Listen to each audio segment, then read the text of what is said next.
Kot prva reč moram reči, da družina od mojega otca prihaja iz Raščanske doline, je iz Dolenjenega, tako da sem posebno vezan na tisto dolino.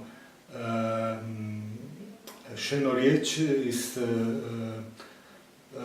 zelo pozno sem odkril Dona Rina Markiča kot pomembna oseba v tej dolini, v celi Neliških dolinah. Sem ga odkril potem, ko sem znal, da je on bil med tistimi, ki je ustanovil Društvo Račan.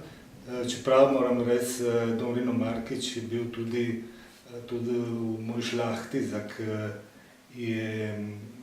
njega mama je bila sestra od moje none. To je prerec, da moj oca in Don Rino sta bila kužina. Potem pa prvi stik, ki sem ga imel z društvom, je bil sanjam beneške pesmi. Proti koncu 80-ih letih sem odkril ta festival. Za me je bil zares velik čudež, neka velika reč. In ker tistikrat sem tudi malo tako igral na kitaro, sem v začetku tistih leti tudi sodeloval z velikim veseljem. Mislim, da je res še danes ena zelo lepa reč, ki shane puno reči. Vidim vsakokrat puno mladih, ki sodelujejo, se mi zdi zelo lepo. Ko mislim na Društvo Račan, seveda mislim na Alda Klodiča.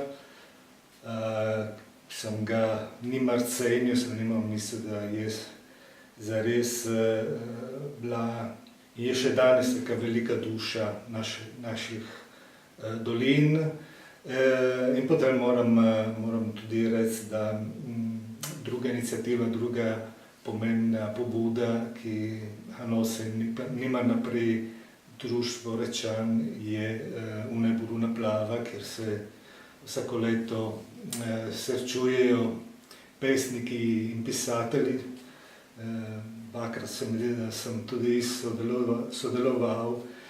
In tudi tisti je pomemben dogodek za združiti tudi ljudi. Tako da, mislim, 50 let življenja tega društva je za vse tisti, ki imajo pri srcu slovensko kulturo, slovenski jezik, zares velik dogodek.